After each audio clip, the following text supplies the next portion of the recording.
Hello, welcome.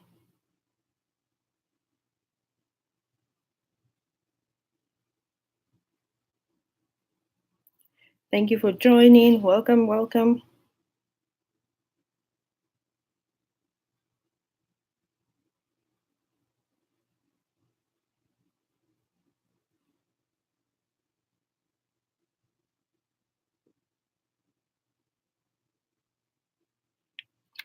Hi, welcome, guys. Thank you for joining.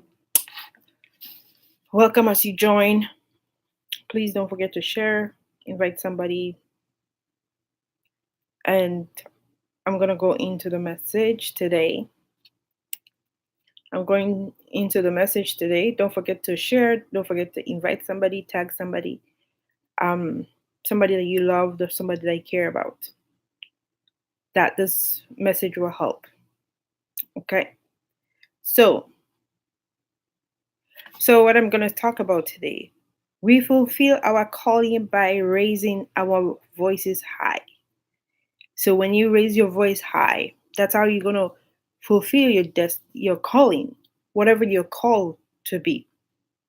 But if you're quiet and silent, you cannot do anything. But when you're screaming out loud, you're raising your voice about something that is going on in your community, in your country, in your nation, then something is going to be done about it. Silent means consent. You're giving consent about the evil. But if you're not consenting, you're raising your voice and you're saying something, you're telling the people that you're not part of it. Don't give consent by being silent. Because you being in silence means you're giving consent that you're okay with whatever is going on. So don't give consent by keeping quiet. You need to raise your voice. You need to say something. So the churches has become the hiding place for evil today. Like seriously. Everybody hide under the churches today. Evil is being done in the churches today and nobody's saying anything. Everybody's being hush about it. Some people know that it's odd or it's not right, but nobody wants to talk. Nobody wants to be the odd one out. Nobody wants to say anything so that somebody don't get offended. But guess what? You're not saying anything. You are giving consent. You are guilty, just like the other person that's actually doing the harm, doing the wrong. So back in the days, what did God do? God deal with the priest, right? The priests were the one that only God talked to back in the olden days, in the Old Testament. There are only few people that God can speak to in the older days. That is the priest. Okay? The priests are the ones that the prophet were the ones that God can only speak to. That was the olden days. Understand that. But the whole Jesus Christ came. So it changed something. His voice. God uses the prophet and the priest as a voice to speak to people back in the olden days. Right? Nothing wrong ever happened in the land without the priest raising his voice against it in the olden days, right? There was never a nation issues with people seeking to hear God instruction from the priest. That is what they do. They hear from the priest. They talk everything that's happening in the land. God will speak. If bad thing want to happen, God will speak to you. Go stop it. Make an alarm about it so people will stop doing it. But today, in the churches, the pastors are now the prophet and the priest that God supposed to be speaking through them and supposed to be helping the congregation, supposed to be helping the human race, because they said that I am the son or daughter. I hear from God. I speak, I'm the oracle of God. But if these pastors are hearing from God, Why are things not changing? Because back in the olden days, when something bad was happening, like for example, poverty is all over Africa, there are sickness all over Africa, right? And these pastors are saying that they can hear from God. Why are something not being done about it? Because if you look at the olden days, the priests were the ones that have the answer to every problem that was going on in the nation. They were the one fixing stuff. So if these pastors are saying that they're hearing from God, why are things not being fixed? Where are things are not being solved? Let's take a look at it for a minute. Let's think about it. Think about it for a minute. Yes, let's think about it. Look at the holidays. They were the answer. Like if the prime minister or the president at that days, the leader at that days, the kings, they were going to the priest for answer. When something was happening in the country they were going to the priest for answers. Okay, what God is saying. Why is this happening in the land? Why is these things are happening? We need answer. What did God say? What are we supposed to do to get rid of this problem that's happening in our land? But yet, the pastors and for these days are not bringing answer to us. And things are going wrong in the countries. They're not bringing answers. And they said they do hear from God, but yet they come and scam you. Said, I hear God said you should give $1,000 to me. But why is God not talking about the issues, how to fix the problem that's going on in the world? It's only about money that God talked to these pastors about. Let's take a look at it for a minute. Let's think about it deeply about it. It's only about money, about only their needs that God speaks through them for.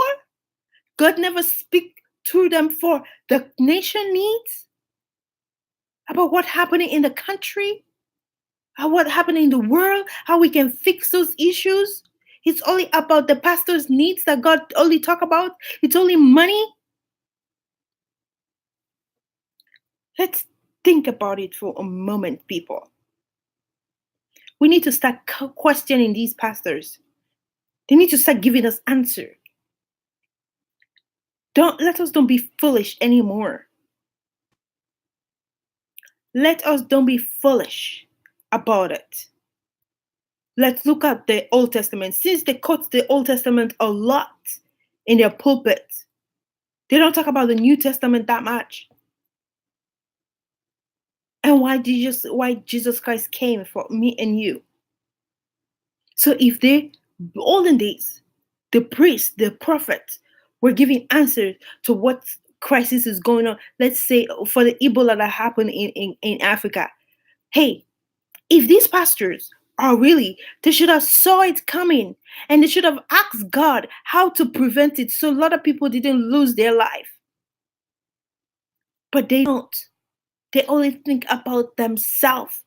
It's all about me, all about my ministry. Like even when members go in their churches, or maybe a member is going through a problem or crisis or need a financial help or something, they don't help. Instead, if they need a poor person might only have few money that they have for transportation. They will find a way how to scam that money out of you, and they say they are from God, and they rather don't care how the person gets home, if the person is going to get home safe or if they're going to rob the person or rape the person or do any harm to the people. They don't care. Just give me your last money. I don't care how you get home. If you have to walk 20 miles, I don't care as long as I have your money. Is that love? Because I don't think that's love.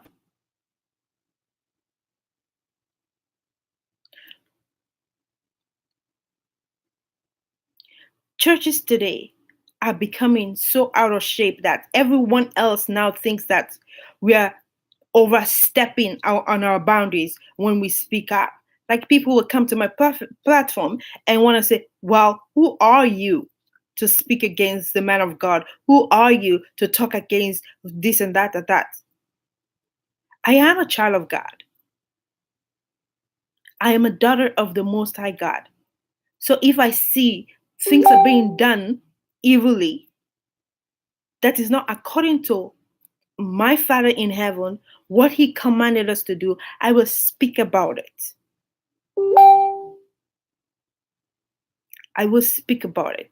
I will not be silent about it. I will raise alarm about it. I will scream out loud, say, people, open your eyes so that you don't be deceived by these pastors. The more we talk about it, the more awareness comes. The more people know about it, the more people start thinking deep and people get set free. Because there are a lot of people going in a bondage.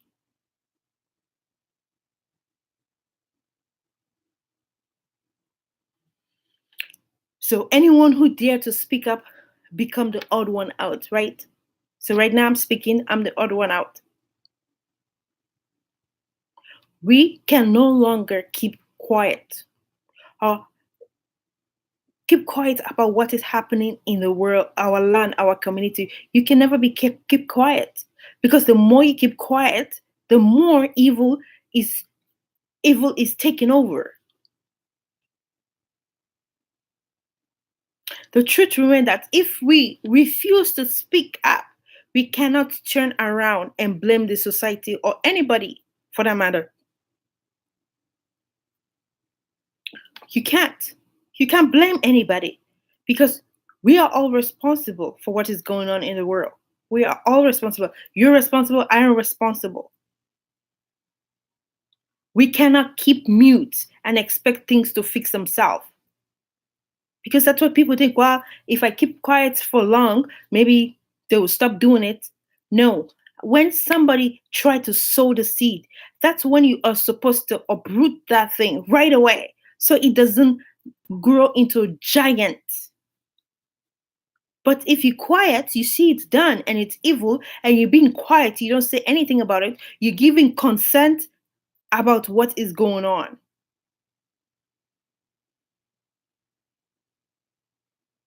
The only way we can fix the world is by us talking. Because the only we're giving, like, there are some laws that is being passed in the world today that is abomination to God. But where are the Christians? They're not saying anything. They're not speaking up. They're not saying no about it. The reason why they said that, oh, well, politics is evil things, so that Christians shouldn't go there. So why? Because Christians are not there. They're passing laws that is abomination to God, and yet people are suffering because of that, because nobody wants to go there. Oh, don't go to politics. It's evil. It's dirty. So that they can make all the decisions, and we the Christian will end up suffering from those decisions that they make. That they pass the law like, whoa, God is like, no, no, no, no, no, you can't do that. But because Christians are not there to to tell them about the principle of God and the law of God, what is against God, so that people don't suffer for it. But they don't want allow Christians there. We can't go there. No, I can't go there. It's dirty. Politics is dirty. That is why they're passing the laws. There are laws being passed every day. And we're here. We're seeing them. We're living by them. And guess what? Like I talked about maybe a couple of weeks ago, I talked about the thorns and thistles. Those are like thorns and thistles. Instead of us uprooting them by doing good, we adding more. And the thorns and thistles are choking us, all of us, both Christians, non-Christians, believers, no believers, we're all gonna suffer. We are supposed to be sharing light where there is darkness. So if politics is dirty and you have the light, you go, you share it there. If entertainment business is dirty, you go there and share light in there.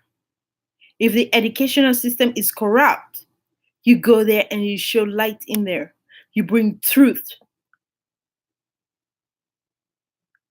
Wherever business is corrupt, people are duping people, they're making scam and everything, go there. Bring light in it. Said, this is how my heavenly Father does business. This is how my Father does education. This is how my Father does politics. This is how my Father does you entertainment. This is how my Father does it. Let's do it the way my Father do it. Everybody will benefit from it.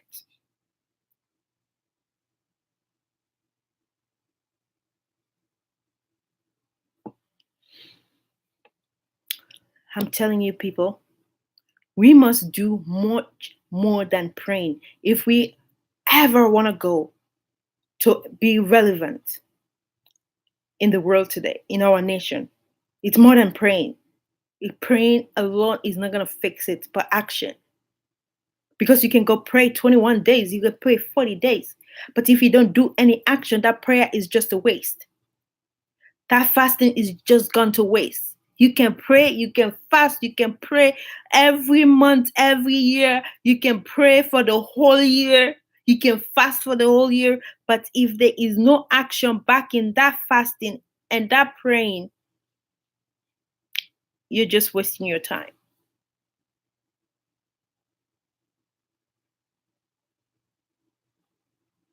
We need to do something. We need to raise our voice. We need to speak against the evil that's being done in the world. Speak against it. Say no. I say no to this.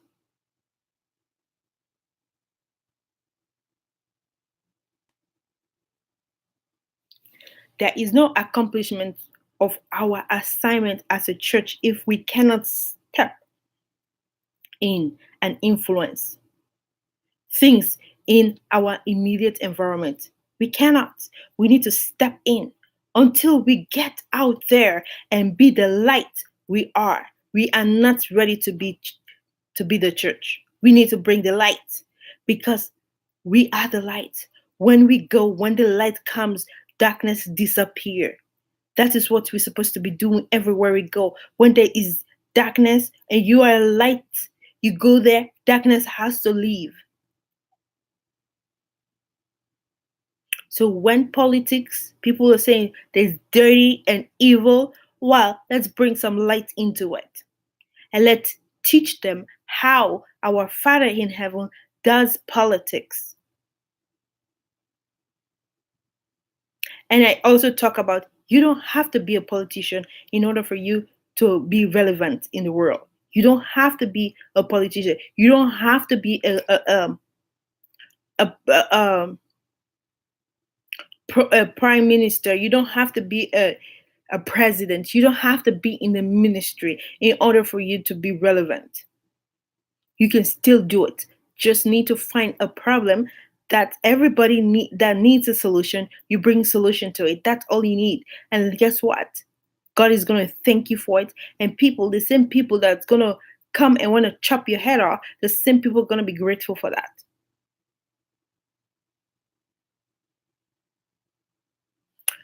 Until we get out there and be the light we are, we're not ready to be a church. Because I don't know what they're doing in Africa. People love God in Africa, but it's the wrong way they are loving God. The wrong way. Everybody think, yeah, we go to God when we have our needs. Yes, we're supposed to go to our Father when we're going through, but they're going about it wrongly. You're supposed to have a personal relationship with your Father in heaven. But not everybody that goes to church and praise God that have a personal relationship with God and know who God is really is.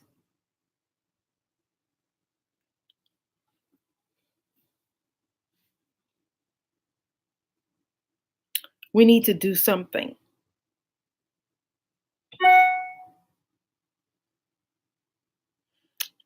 The church that Jesus Christ left behind, we are not practicing it. We are not following the footstep of Jesus Christ. We are, a lot of churches are giving more praise to Moses, Elijah, more than Jesus himself. They are like Jesus gave you a law or a principle. People will leave that principle and they will go and instead yell Moses and Elijah. Elijah. No, there are laws in the Old Testament that Jesus came and corrected it. We are supposed to go with the new commandment that Jesus Christ gave us. And when we go with the new commandment that Jesus Christ gave us, guess what? All the commandments in the Old Testament, we are already fulfilling them by just those two laws. He didn't condemn them, but he upgraded it. He upgraded everything from the Old Testament. He upgraded them in the New Testament.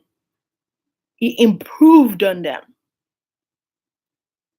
Just like your phone, you got an old-fashioned phone, you upgrade to a new fashion phone. So God gave us, He elevated us. Say no, don't live by the Old Testament here. There's an upgrade from the Old Testament to the New Testament. There is an upgrade, and we are supposed to be living up to it, but we are not living up to that expectation that God expects us to live, everything that is in the New Testament.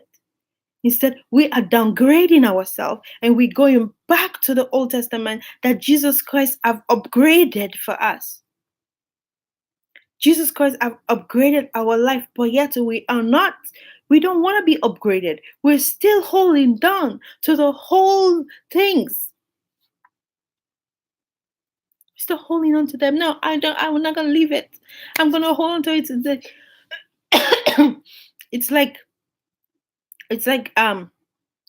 you are living in a one-bedroom house. One-bedroom room house. And then they said, okay, well, here, you leave this, and then you come to a 5-bedroom house. How beautiful this bedroom house is. And you say, no, I don't want the 5-bedroom house. I'm still going to stay with this 1-bedroom house. That is what we're doing to ourselves. We've been upgraded. We have been elevated. But we're looking, we don't want it. We don't want it. We're still holding on to that old one.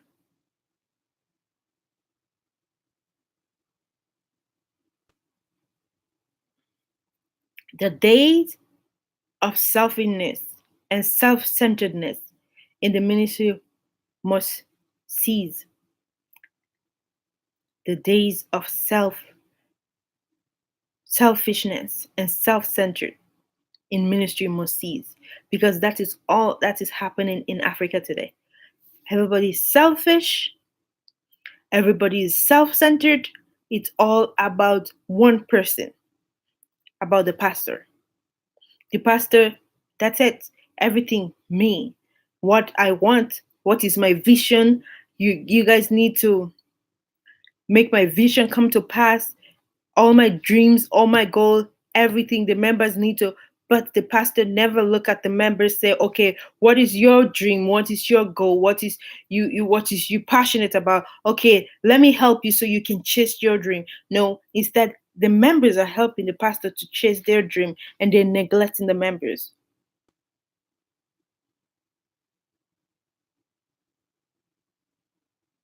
The days of thinking only about what we stand to gain have to come to an end. Because a lot of people think that, oh, well, if I do this, what am I going to gain from it? What is it there for me? We need to stop doing that. Do something because it's the truth, or because you have to do it, not because of what you're going to gain from it or what you're going to have from it. Because a lot of people don't want to do anything. What is in there for me? If I'm not getting anything, I'm not going to do it. Nobody wants to sacrifice. Nobody wants to do anything. Everybody wants to gain something. Well, if I'm doing this, I must get something from it. We should stop that.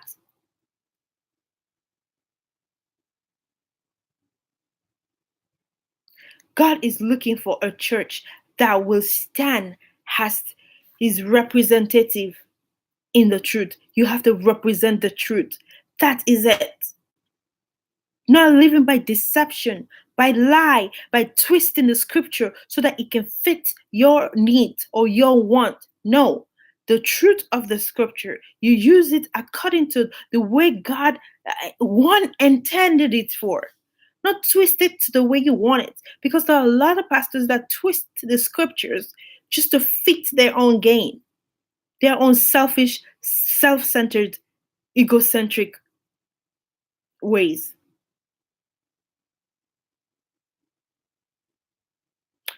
God is looking for a pastor who will carry the kingdom like the worthy ambassador and bring out transformations to every sphere.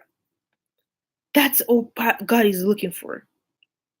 A pastor who will carry the kingdom of truth everywhere to the sphere, in education, in politics, in business, in entertainment, in the social network, and everywhere.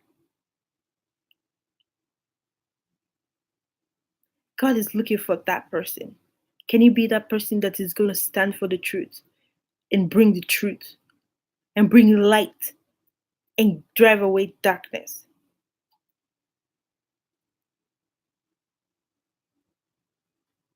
Be that person that will stand up for the truth no matter what. Even if you're standing alone, stand alone because you stand for the truth.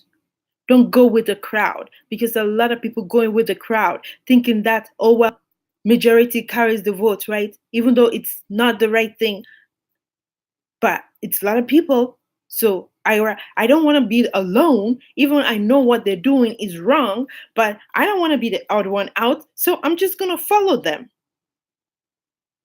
You guys all gonna be judged the same way.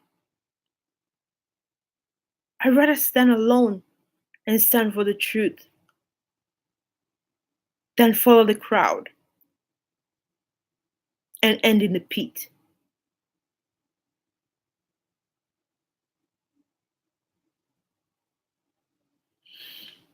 We need to transform the world. We need to drive away darkness because we are the light. Drive away darkness. Wherever there is darkness, you need to shine the light there. You need to bring answer to it. Truth.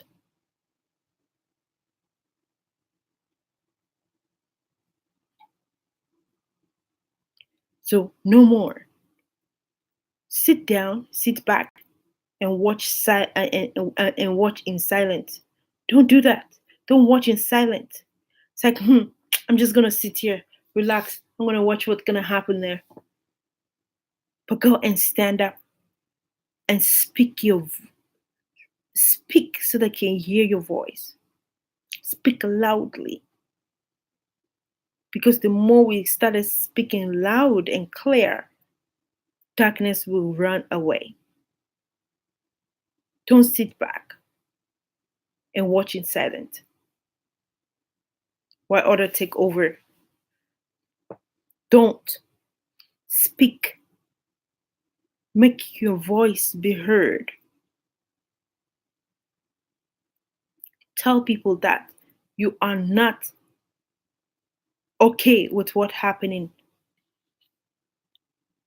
Speak up before it's too late. Even if you're alone, speak up. So, that is all I have for you guys today. Hopefully, I inspired somebody today to speak up. Don't be quiet. Don't be silent. Don't make anybody silent you. Speak up for the truth. Bring justice where there is injustice. Don't make anybody silent you. Don't get consent by being silent, but raise up your voice higher and higher and speak. Say, look, I am not party of this. I stand against this. Speak up. Don't be silent. Wherever there is evil, speak up and raise your voice. Say, I am not part of it.